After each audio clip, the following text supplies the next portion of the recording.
Now the finest app ever made. It's pretty good. Remember how we used navlink over here? Because we thought maybe it should look a little different. We have a class active on the one that we're looking at, but we're not doing anything with that in the CSS, are we? What should we do? Should we do the same thing as when you hover over it?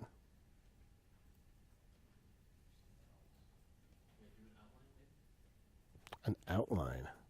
Ho ho, fancy pants. What might that look like? So that would be in list CSS, right? Note doesn't have its own CSS. So here are our notes. One of our LIs, one of our A's inside there. We have some stuff. Here's this crazy, here's what happens when we hover. To just make it the same as that, we could say, let's see. Could add a second selector to that. This time it would be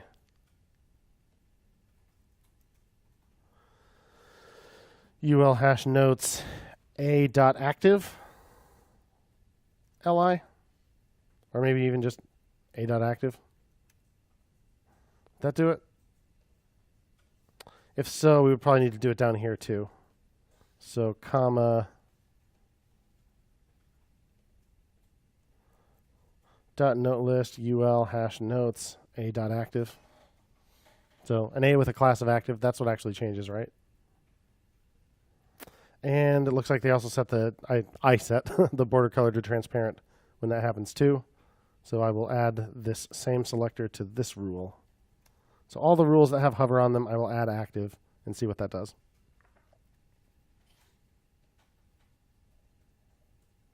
Not seeing it. Must not be quite right. Note list ul hash notes a.active. I probably need actually to put li after that, because there's another rule telling it what the background color should be. There you go. A.active space li. So an li that is inside an anchor hash active. There you go. Now it has a blue background, but the color isn't white like it should be. So where is that being set? Here it is. So this isn't doing the trick for some reason. Note list ul hash notes a.active li. The color white doesn't seem to be taking effect. Why not?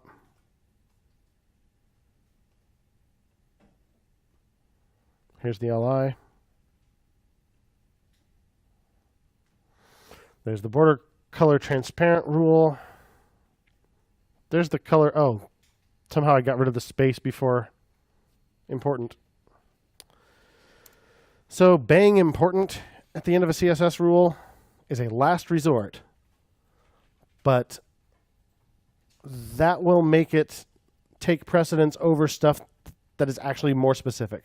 Like you have a more specific rule that you really want to override, but you don't have a more specific selector you can use. You can just stick important at the end.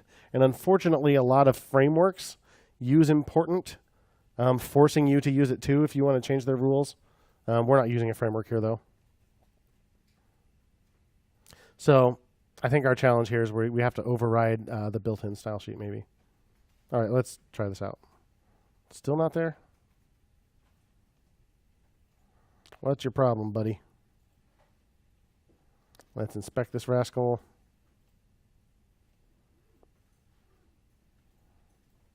Not. Yeah, let's see. What's your color being set to? Nothing. Why aren't you inheriting from the li? The li, I see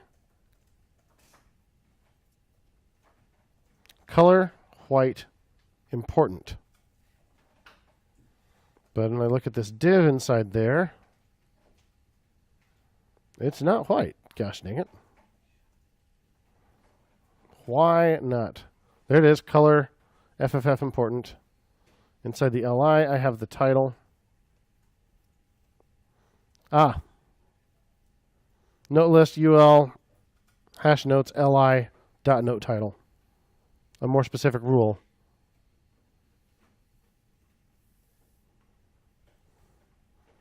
So here's note title and note body. They have their own colors set with important. Gross. So because these are important too, I need to add some more rules here. That's all right. No big deal.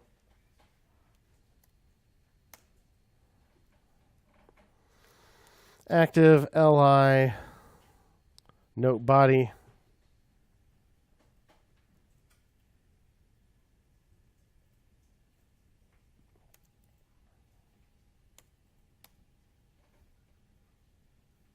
And the same for note title.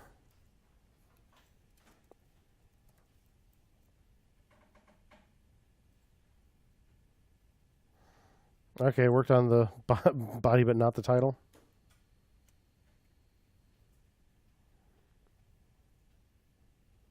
Is it not note title? Oh, well, note title doesn't have children, right? Don't need the asterisk. That's better. So now it's the same as the hover effect. If we wanted to, we could use those same selectors and give it a whole different rule, like an outline or whatever. But I don't want to get too cute right at the end of class. And I know you don't want me to. You didn't want me to do this. But hey, now we have an active thing. If I click this one, yay, that one's highlighted. I know which note I'm messing with.